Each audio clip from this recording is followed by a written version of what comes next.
We're going to be in Leviticus 14 this evening. Leviticus 14. All right, last time we talked about 13. You can probably turn me down a little bit. I'm louder than Matt. Last time we talked about 13 and 14. In chapter 13 was identification of leprosy, by and large. And I'm not going to rehash it because we've got about 4 chapters to get through tonight in order to have about the same amount of time needed next time. The part that's most interesting with cleansing of the lepers is twofold to me. One is that Leviticus is of the mind that leprosy is a temporary thing. You're not going to have leprosy longer than weeks rather than years. When we tend to think of leprosy, we think of the disease that lasts for your lifetime. There's no cure. It's very catastrophic. Levitical leprosy is much more temporary. People are expected to recover from it. And the second most interesting thing, which probably is the most interesting thing, but it's the second in order, is how to get over leprosy once you're becoming cleansed. It's fascinating. In chapter 14, we looked at the process of the individual who is now to become clean, who was unclean and is going to be coming back into the camp. We talked about the process of taking the 2 live clean birds, the cedar wood, the scarlet yarn, and the hyssop, and creating that bundle by taking one of the birds and killing it into a jar of fresh water and dipping the rest of that bundle inside of that and sprinkling it on the individual, thereby making him clean, allowing him to come back into the camp. Then he has to take a couple of animals in verse 10, or if he's poor, he can take slightly different ones. In verse 10, it's 2 male lambs and a ewe lamb. In verse 21 and following, it's 2 turtle doves and a lamb. You still must have at least 1 lamb as a guilt offering. We saw them offer one of them as a sin offering, one of them as a burnt offering, and one of them as a guilt offering. We noticed that when they do the sin offering, that they do the consecration style, just like they do when they're making priests. Therefore, what I'm talking about is that they take the blood of the sin offering and put some on the right earlobe, the right thumb, and the right big toe, covering that with oil as well, so they are fully anointed back into God's family. The process is almost identical from 21 down through verse 32. This is for the poor individual, where they have the 1 male lamb as a guilt offering, and then they have the 2 turtle doves or 2 pigeons as sin and burnt offerings. Coming back in from leprosy is a big deal. You are unclean. You are cut off from your people. You at times were driven outside of the camp. Once they're in the land, there's some weird stuff with that. They're not always driven out of the camp. Sometimes they still live in the city, but they're a section of the city. But it's temporary is the point. It's not designed to keep you away from God forever, but to come back is significant. Any comments anybody has on that before we go further? Antibiotics, because we had so many leopard colonies. Mm-hmm. They couldn't get a cure. Yeah. All right, verse 33. In 33 down through the end of the chapter, we have the interesting description of what do you do if leprosy is on your house. Not something we always think about, but houses can catch leprosy too. We've already talked about leprosy on garments, but a house is a little bit different. With a garment, you can tear out a piece, you can wash it a lot. It's got more things you can do to it. A house is a house. When you come into the land of Canaan, he tells us in 34, and I put a case of leprous disease in a house in the land of your possession. Whoever owns the house is supposed to come and tell the priest. That's down there in verse 35. There seems to be, I love that there's a script here. There seems to me to be some case of disease in my house. That's your ritual script. The priest then commands them to empty the house. And 36 is fascinating to me. Because in 36 it says, then the priest shall command that they empty the house before the priest goes to examine the disease, lest all that is in the house be declared unclean, and afterward the priest shall go in to see the house. This is a weird verse. Did you guys catch why it's weird? Name another time in Scripture that God says, hurry up and do something, otherwise it's going to be unclean. the house itself has a disease. Everything inside of it is corrupted by this disease. And God says, hurry up and get out all of your things, otherwise they'll be unclean and you've got to destroy them as a result of this. It's a weird moment, isn't it? Where God is giving them their opportunity to keep their earthly possessions, while at the same time saying that this is a big deal and your house is afflicted. Notice as well that God says in 34, I put a case of leprous disease in a house. This is not something that just occurs, but each and every time that this occurs, God's perspective is, I did it. Therefore, the priest's perspective is, God did it. When the other leprous things were discussed, God did not make that comment. He didn't talk about it with garments. He didn't talk about it with fabrics. He didn't talk about it with the body. Only the house does he make this point. He also makes the point that this is when they come into the land. This is not their wandering years. So these are Canaanite homes that they are assuming control over. And God may afflict one of them with leprosy. There's a variety of reasons that you and I can imagine about why God would afflict leprosy upon a house that was owned by a Canaanite and the Jews are now inside of it. I'm not going to spend our time on that, though. I can't prove it, so I'm not going to spend my time on it. Notice the process, though. Once the priest comes to examine, in verse 37, he says he comes to examine it if the disease on the walls of the house are greenish or reddish spots. If it appears to be deeper than the surface, the priest shall go out of the house to the door of the house, shut the house for 7 days. He comes back on the seventh day and he looks again. If the disease is spread in the walls of the house, the priest shall command that they take out the stones in which the disease resides and throw them into the unclean place outside of the city.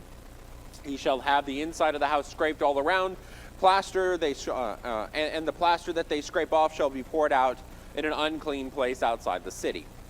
Then they shall take other stones, put them in the place of these stones, and they shall plaster, and take other plaster and plaster back up the house.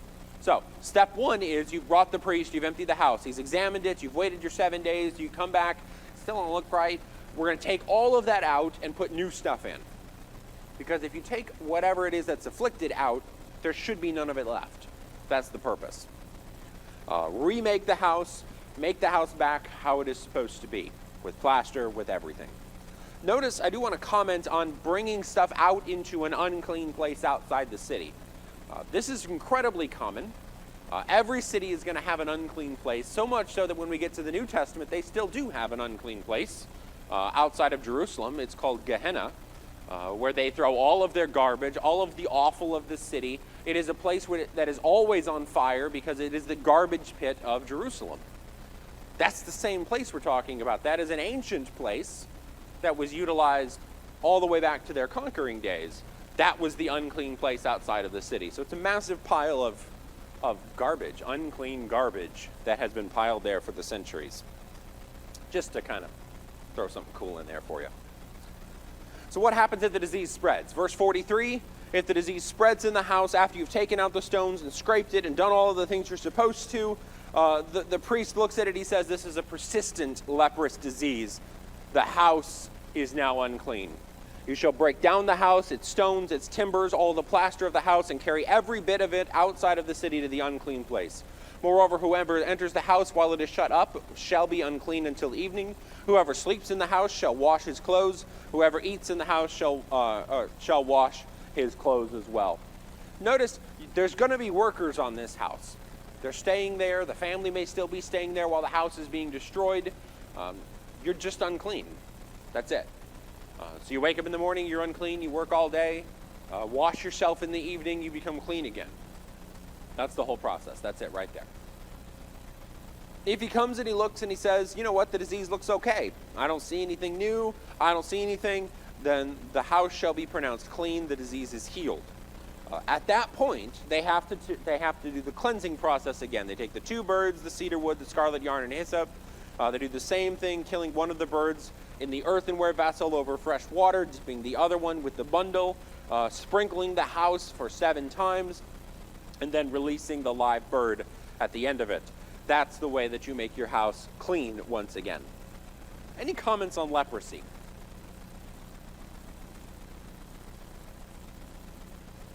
It's an all-encompassing term. for something that is growing on something that is not supposed to be grown on. Grown on? Grown on. I'll get my words. Okay. Let's get into 15. 15 is the most exciting chapter that everybody loves and always looks forward to studying in the book of Leviticus. No, it's not. It's gross. Yeah, it's just gross. It's all the gross stuff. Everything that could be gross is lumped here into the middle. Everything that American culture is very uncomfortable talking about is in chapter 15. Like, you just throw a dart at uncomfortable bodily stuff, and it's in chapter 15. The only thing more uncomfortable, I'm not sure if it is even more uncomfortable. The only thing as uncomfortable is when we talk about chapter 18 in a minute, and that's sexual stuff. Just as uncomfortable. So chapter 15.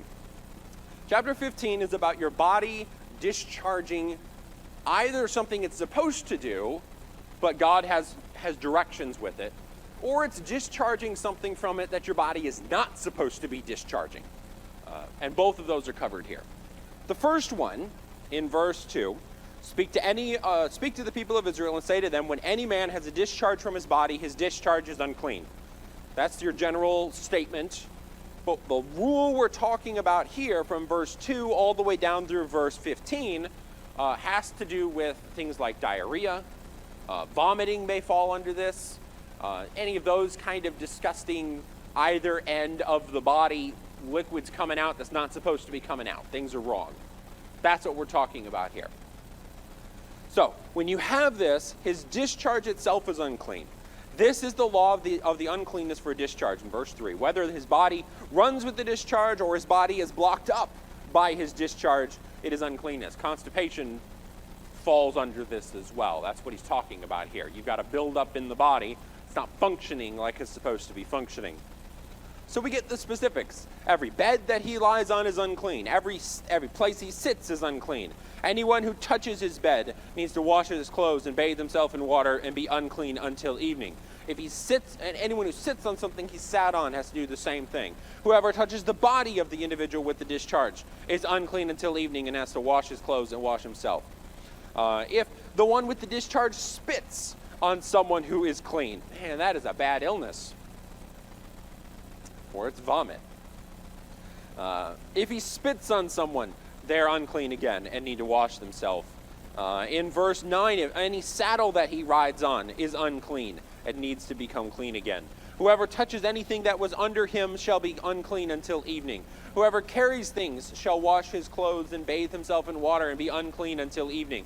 Anyone with whom the one with the discharge touches without having rinsed his hands in water shall wash his clothes and bathe himself in water and be unclean until evening. And an earthenware vessel that the one with the discharge touches shall be broken. Every vessel of wood shall be rinsed in water. Okay. What's the point? The point is your body is doing something it's not supposed to be doing. And whatever comes in contact with your body has to get washed, and washed well. Every bit. All of it. Whether it's an item, a person, or it's the discharging one himself. Everybody gets washed. And two. They've got something. So what do you do once it's finished? All illnesses run their course, and you're coming back to normal. In verse 13, when the one who has the discharge is cleansed of his discharge, then he shall count for himself 7 days for his cleansing. So notice, he's unclean all of the time that he has the active discharge. And then he's unclean for 7 days with no symptoms. Okay? That gives him pretty good evidence. Whatever's going on, he's done with it. At that time he washes his clothes. In verse 13, he shall bathe his body in fresh water and shall be clean. On the 8th day he takes 2 turtle doves or 2 pigeons, and he comes before the Lord to the entrance of the tent of meeting and gives them to the priest. The priest shall use one as a sin offering, one as a burnt offering. The priest makes atonement for him before the Lord for his discharge. Okay. It's very simple to come back. It's really very simple, similar to if a woman gives birth. It's the same 2 birds, sin offering and a burnt offering. The point is you were unclean. It's not your fault. You're coming back. That's the point of those sacrifices. Any thoughts on the first of the discharges? Where's the water coming from? We've had that question before. They do have water around. I mean, you've got the Red Sea is around, and they can utilize that. Yeah. Yeah. It's a good thing they were near large seas. Can't imagine them trying to do this all in the Sea of Galilee. It would not have been yeah. They knew how to do it. We're the ones that need a ton of water. Yeah. All right, any other thoughts? Yeah. That is translated running water. The literal meaning is actually living water. Yeah. In that case, it's kind of interesting the way it phrases it that way. Yeah. ESV tries to do the same thing with fresh. This is not a stagnant pool. Yes. Yeah.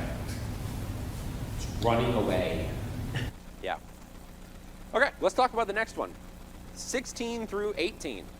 If a man has an emission of semen, he shall bathe his whole body in water and be unclean until evening.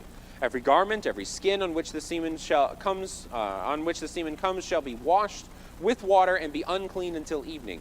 If a man lies with a woman and has an emission of semen, both of them shall bathe themselves in water and be unclean until evening. Now, the first discharge seems to be sanitary. I don't know of any idolatrous group that utilizes discharges of the first kind. I don't. I may be wrong. You guys are more than welcome to go onto Google and look up idolatry that uses diarrhea. I don't recommend it, just because I don't want to find out what's there. However, in the ancient world, semen was used all the time in idolatrous practices. All the time, especially worships of Baal and any fertility god, which makes sense, right? You're a fertility god. Semen's going to be used for that. That's like the core of fertility, right? So God at the beginning says, I consider that practice to be unclean, meaning that it cannot be used as worship. It's the same process of childbearing. Childbearing is a command that God gave to every single human. Go forth and multiply and fill the earth. Like, it is one of our core processes, core commands that God has put inside of us. And yet childbearing is unclean. Again, because parts of that are used in idolatrous practices. So God is really clear. You can't bring any of it in. You try to bring semen, for example, to the temple, or you try to use prostitutes in the worship of God. You can't do that. It's automatically unclean. So you're automatically breaking one command, and you're breaking a whole bunch, but you're going down a path that God never intended. So if semen comes in play at all, the individuals who are touched by it must wash themselves of everything. And they're unclean until evening. You can't go and serve at the temple. You can't go and serve at the tabernacle. You can't go and offer a sin offering until you've washed yourself and bathed yourself until evening. Any comments on that? Okay. The next two are for women. The first one is the normal menstrual cycle. And the second one is the abnormal menstrual cycle. So, in 19, when a woman has a discharge, and the discharge in her body is blood, she shall be in her menstrual impurity for 7 days. And whoever touches her shall be unclean until the evening. Everything on which she lies during her menstrual impurity shall be unclean. Everything also on which she sits shall be unclean. Whoever touches her bed shall wash his clothes and bathe himself in water and be unclean until evening. Whoever touches anything on which she sits shall wash his clothes and bathe himself in water and be unclean until evening. Whether it is the bed on which or anything on which she sits, when he touches it, it shall be unclean until the evening. And if any man lies with her and her menstrual impurity comes upon him, he shall be unclean 7 days, and every bed on which he lies shall be unclean. Okay. The rule is, a woman begins her menstrual cycle, she's unclean for 7 days, just period. That's it. At the end of 7 days, does it tell us that she washes? No. I didn't find it. Did you guys? It's just done. Okay. What about if she sits on something during the 7 days? It's the same rule as the man that's got the stuff coming out that's not supposed to be coming out. it is unclean. What if you don't realize it's going on in verse 24? Not to get too graphic with you, but we're all adults here, and those watching online, police yourself. But if you don't realize it and you have sex during the menstrual cycle, the man now is unclean for 7 days. You're still just the normal unclean if you're the woman with the cycle. So if you're on day 6 and you thought it was over, and he lies with you, he's unclean for 7 days. He didn't have another option. That's just it. He's got to do the whole thing. And every bed on which he lies now is unclean. Huge consequence. But don't mess around with it, right? Now, 24 is an unintentional. How do I know it's an unintentional? Because in chapters 18 and 20, it says that if it's intentional, you cut them off from among your people, they're gone. Huge consequence. So this is an unintentional. Unintentional, unintentional. The other one is an intentional, intentional. If you go back to our comments in for the sin offerings. Any questions on that? Normal practice. God calls her unclean, but requires nothing of her to become clean again. It just happens all the time. But what happens if the discharge of blood doesn't stop? Verse 25. If a woman has a discharge of blood for many days, not at the time of her menstrual impurity, or if she has a discharge beyond the time of her impurity, all the days of the discharge she shall continue in her uncleanness. As in the days of her impurity, she shall be unclean. The same process goes on in 26 and 27. Be careful with what she touches and you touch, and so forth and so on. In verse 28, if she is cleansed of her discharge, she counts for herself 7 more days, and after that she shall be clean.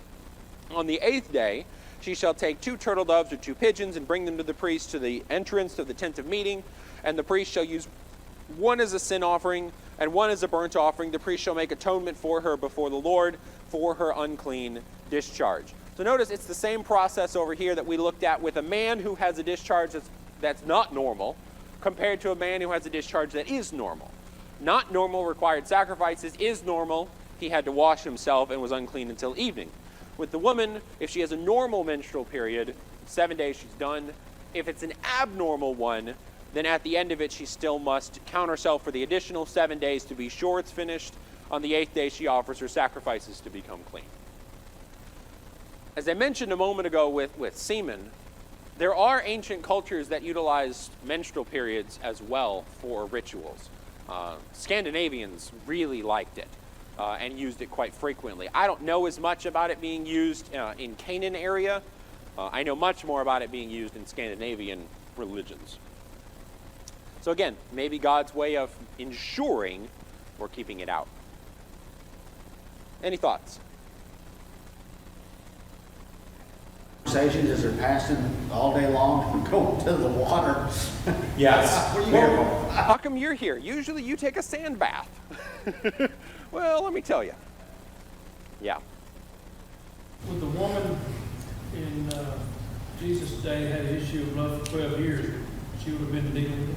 Yeah, I was going to bring Her up because it's a great example. It's one of the few examples we have of discharge uncleanness. She's unclean for what was it, 14 years. Just think about that. Everyone that she touches becomes unclean. Everything she sits on for 14 years is unclean. So really ostracized, shoved out.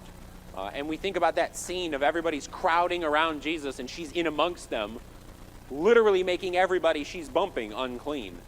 And then makes God's son unclean. And yet he pushes her uncleanness out. He cannot become unclean. It's a great moment there. But she still would have to go to the priest to become clean again. She still would have to offer her sacrifices. Very similar to Jesus' instructions to the lepers. Every time he says, go and show yourself to the priest. Go and do what you're supposed to do as Moses commanded. Any thoughts? Okay. In 31, thus you shall keep the people of Israel separate from their uncleanness, lest they die in their uncleanness by defiling my tabernacle that is in their midst. This is not just God thinks it's a good idea. You will die. That's the point. And I know, reading through this, or hearing this spoken to you, all of the Jews are thinking back to Nadab and Abihu. They came, they did something unclean, and were killed immediately. So, 15 finishes off. This is just the law for the discharge, the emission of semen, the menstrual impurity, and all of the things that go with that. Male and female, anyone who has a discharge, anyone who lies with a woman who is unclean. Any comments? Syphilis back then too. I think that one's been around a long time. Yeah. Yeah. Okay. Yeah.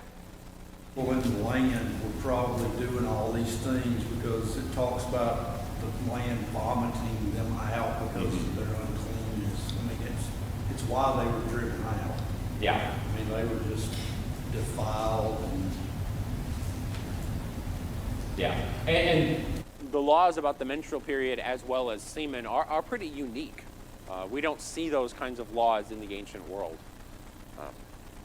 We do get some similar ones with unintentional body discharges where your body's, you're sick. Some other cultures do. Ben.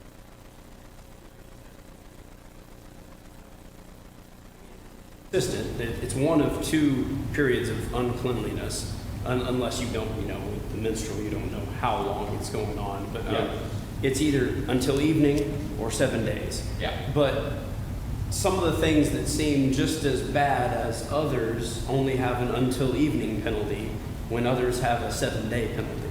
So it's just kind of interesting to look at that. And I mean, I don't know if we can explain why it's God's rule, but it is just interesting to compare them. yeah. I'm Yeah. not going to try. But it is interesting. And a lot of that really gets back to what God considers to be holy. And sometimes his laws are just because I told you to do it that way. And this may be one of those. Anything else? Okay. Second uncomfortable chapter. 18. Technically 18 and some of 20. I'm hoping to get through both of those this evening. That's probably what we'll spend the rest of our time on. They are what they are. That's it. Chapter 18, God is real specific at the beginning of it and at the end of it about why these laws are coming in. In chapter 18 and in verse 1, the Lord says to Moses, speak to the people of Israel and say to them, I am the Lord your God. You shall not do as they do in the land of Egypt where you lived, and you shall not do as they do in the land of Canaan to which I am bringing you. You shall not walk in their statutes. You shall follow my rules and keep my statutes and walk in them. I am the Lord your God. You shall therefore keep my statutes and my rules. If a person does them, he shall live by them. I am the Lord. Okay. This is one time where he's really hammering it in. This is something that was done in Egypt. This is something that is done in Canaan. This is something that is so insanely common that for God to even comment on it is noteworthy, much less for God to regulate it. And that's sexual things. Every ancient culture, almost bar none, coming all the way up into and including periods of when Christianity has already come into the picture, has had some form of worshiping God utilizing sexual intercourse. Some form of it. And I include parts of what call themselves Christianity because they tried it a whole host of times from the time of Christ until now. It is so common that it's bordering on this is the most common way of worshiping God outside of animal sacrifices. Like, this is it. It is the one thing that humans do, we can all do it, and we like to do it. And that's to have sex. And so God gets real specific. With the discharge, he glossed over. With leprosy, he was a little more specific. But with sexual things, he's going to list out almost every single way that someone could incorrectly have sex. There's really only one correct way. And God could have ended this chapter by saying, get married and only sleep with your wife appropriately. And been done. But he lists them all. And so because I respect God, we're going to read them. 6. None of you shall approach any one of his close relatives to uncover nakedness. I am the Lord. You shall not uncover the nakedness of your father, which is the nakedness of your mother. She is your mother, you shall not uncover her nakedness. You shall not uncover the nakedness of your father's wife. It is your father's nakedness. You shall not uncover the nakedness of your sister, your father's daughter, or your mother's daughter, whether brought up in the family or in another home. You shall not uncover the nakedness of your son's daughter or of your daughter's daughter, for their nakedness is your own nakedness. You shall not uncover the nakedness of your father's wife's daughter, brought up in your in your father's family, since she is your sister. You shall not uncover the nakedness of your father's sister. She is your father's relative. You shall not uncover the nakedness of your mother's sister, for she is your mother's relative. You shall not uncover the nakedness of your father's brother. That is, you shall not approach his wife. She is your aunt. You shall not uncover the nakedness of your daughter-in-law. She is your son's wife. You shall not uncover her nakedness. You shall not uncover the nakedness of your brother's wife. It is your brother's nakedness. You shall not uncover the nakedness of a woman and her daughter, and you shall not take her son's daughter or her daughter's daughter to uncover her nakedness. They are relatives. It is depravity. You shall not take a woman as a rival wife to her sister, uncovering her nakedness while her sister is still alive. We'll stop there. Now, I know there's a lot of the word nakedness in there. And so when we repeat a word over and over, we tend to lose track of everything else that's going on. But what God has done is listed off nearly every single familial relationship from grandparent to great-grandchild. Don't have sex with any of them. Now, he could have just said, if you are related to them, don't have sex with them. But he was real specific.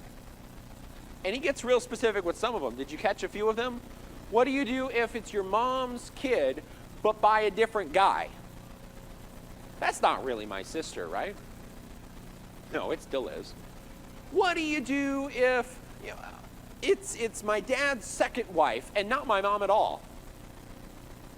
Shit, that's still a relation. Don't go there. Well, I mean, it's a cousin. Don't go there. It's God lists them all. What about an aunt? Your father's brother's wife. She's no relation whatsoever. She's like garbage. No, you can't go there either. God is real specific. Each of these things were things that were done in Canaan and in Egypt. Each of these things have a practical purpose in idolatrous religions. Simply, you look at several of them. Baal worship is one that I know. A whole host of them in Greece I know of. I don't know as much about Egypt religions. They're all over the place. But it was very common for a man to send his wife to be a temple prostitute. Very common. It was considered an honor. Women would vie for the position.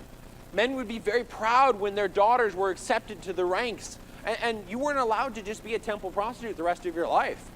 No, you had a brief window when you did it because there were so many women that wanted that privilege, wanted to worship and honor their God in that fashion. In Greece, I think it was about a 6-month term is the max that you could do. You could apply for another and hope you get chosen, but that was it.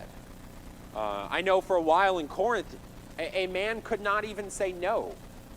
If a woman goes and makes application to the temple of Aphrodite, that's it. He has no recourse whatsoever to stop her and has to speed her on her way if she's chosen. It's very common. That's my point. So if you're going to worship at the temple and there's a temple prostitute, the last thing on your mind is, what's your relation to me? That's why God is very specific. And he goes through everything he possibly can to say if they are in any way related to you, it is an abomination. In fact, towards the end, he even says it is depravity to do so. He gets real specific in here. Having sexual relations with a woman and her daughter, or even a woman and her grandchildren at the same time. You shall not take a sister to be a rival to her sister, in verse 18. I think that one's got some great Jewish historical backing behind it, right? Rachel and Leah did not get along very well. And it caused a whole host of problems that were passed to their children, which were passed to the tribes, which were passed to the whole host of problems that we see come out of that. Yeah. All right, anybody got any comments on that? who backed up to him with Yeah. blanket? I think Ham was the one that saw the nakedness, and the other two backed up with it on their shoulders to cover him, so they would not. See his nakedness. And Ham got cursed. Yeah. Any other thoughts? Okay, let's keep going. 19. You shall not approach a woman to uncover her nakedness while she is in her menstrual uncleanness. You shall not lie sexually with your neighbor's wife, and so make yourself unclean with her. You remember Jesus' question? Well, technically, I guess it was the lawyer's question. Who is my neighbor? What was Jesus' answer to who is my neighbor? Everybody. Even the Samaritan can be a neighbor. Therefore, do not lie with my neighbor's wife. Which woman is going to be left out of that? Anyways. 21. You shall not give any of your children to offer them to Molech and so profane the name of your God. I am the Lord. Possibly referring to temple worship there again, talking about prostitution. It may also be that God's like, look, I'm talking about all this other stuff that you shouldn't do. Let me just get another plug. Don't burn your kids. It may be that too. Jewish scholars over the years have argued either side. If they can't figure it out, I'm going to say it's full. 22, you shall not lie with a male as with a woman. It is an abomination. You shall not lie with any animal, so to make yourself unclean with it. Neither shall any woman give herself to an animal to lie with it. It is perversion. All of these things have practical purposes in idolatrous worship. Yes, including animals. Very practical purposes. They utilize them all the time. Jews can't. With them too. All over the place. And encouraged. A lot of idolatrous, communities encouraged it too. Anything else? I think it was Plato who called it the purest form of love that a man can have. Is a homosexual relationship.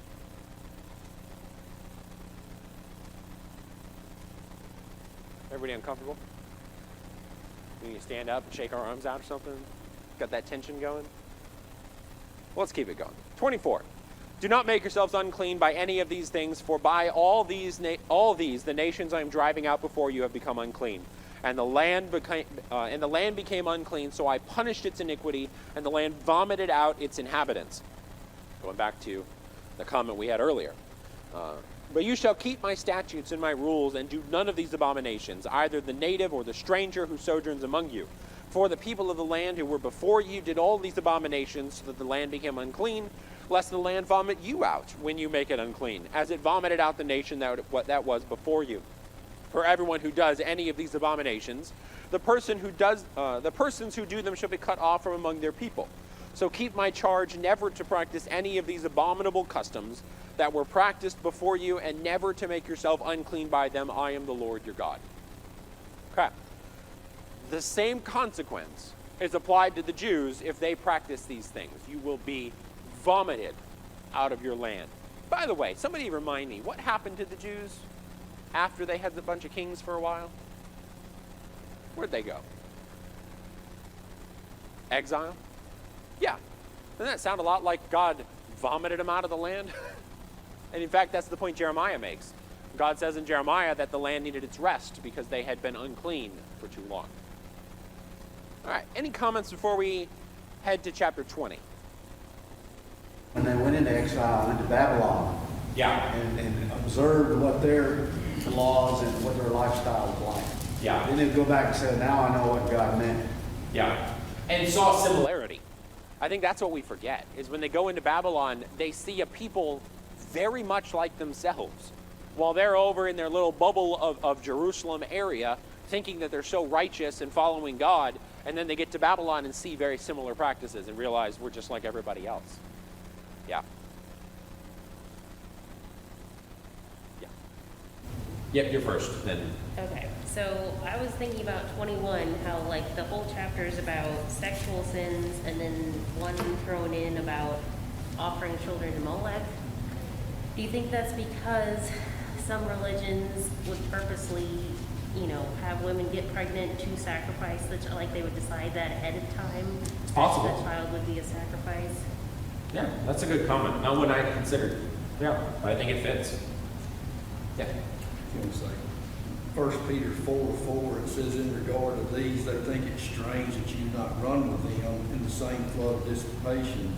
And above that, it says, for we have spent enough of our past lifetime in doing the will of Gentiles, walking in lewdness, lust, drunkenness, revelries, abominable idolatries. So they were probably doing these things at the time of Christ. I mean, because that's what he's talking about. Yeah. The people you used to run with think it's strange you don't do these things anymore. Yes, and especially Adding in Gentile thoughts. There wouldn't have been anything to be in Corinth and go to the temple of Aphrodite. It's like going to Kroger. All right, let's get in some of chapter 20, 10 through 21. We've already talked about 1 through 9 and in the end of the chapter, but 10 through 21 was about sexual things, and so I left it for here. By and large, if we run out of time, what I want you to remember is that you die if you do it. Like that's the whole point. 10 down through verse 16. Notice what he says. If a man commits adultery with the wife of his neighbor, both of them will be put to death. If a man lies with his father's wife, he's uncovered his father's nakedness, both of them shall be put to death. Their blood is on them. If a man lies with his daughter-in-law, both will be put to death. They have committed perversion, their blood is upon them. If a man lies with a male as with a woman, both of them have become an abomination. They shall be put to death, their blood is upon them. If a man takes a woman and her mother, also it is depravity, he and they shall be burned with fire, that there may be no depravity among you. Oh, that's an escalation, isn't it? Because notice, once we're adding in a woman and her mother, we're getting away from just relationships, and this is much more similar to how rituals would have done, or idolatrous orgies or something of that kind. If a man lies with an animal, he shall be surely put to death, and you shall kill the animal. If a woman approaches any animal and lies with it, you shall kill the woman and the animal. They shall be put to death. Their blood is upon them. So, a lot of the sexual things result in death. But some of them also result in cut off from among the people, which is different. It means exile rather than straight up you're going to be killing them. And so he's got a few of those here from 17 down through 21. They kind of go back and forth a little bit. So if a man takes his sister, a daughter of his father or a daughter of his mother, and sees her nakedness, and she sees his nakedness, it is a disgrace. They shall be cut off in the sight of the children of their people. He has uncovered his sister's nakedness, and he shall bear his iniquity. Think Absalom, what David should have done. If a man lies with a woman during her menstrual period and uncovers her nakedness, he has made naked her fountain and has uncovered the fountain of her blood. Both of them shall be cut off from among their people. That's the intentional. They meant to do that. You shall not uncover the nakedness of your mother's sister or of your father's sister, for that is to make naked one's relative. They shall bear their iniquity. If a man lies with his uncle's wife, he has uncovered his uncle's nakedness. They shall bear their sin. They shall die childless. If a man takes his brother's wife, it is impurity. He has uncovered his brother's nakedness. They shall be childless. Interesting last two, isn't it? The consequence not being cut off, not being killed, but childlessness. It's not going to go any further. And there's a practical reason for this. You cannot mess with inheritance. What do you do if you have a child with your uncle's wife? Whose inheritance goes to that kid? Where would they fall? Or your sibling, where does it fall? Or your brother's wife, where does it fall? The answer is it can't. Now, we talk about like the brother's wife. What do you do if your brother dies?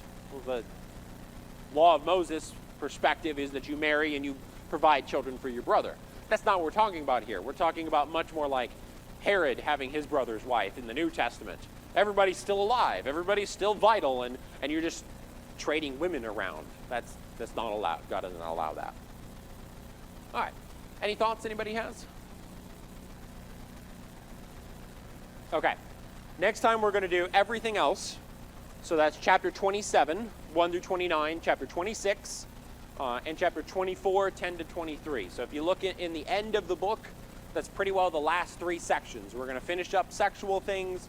We're going to get into talking about obedience and disobedience, and the one case of blasphemy in the book of Leviticus. All right, we'll be dismissed.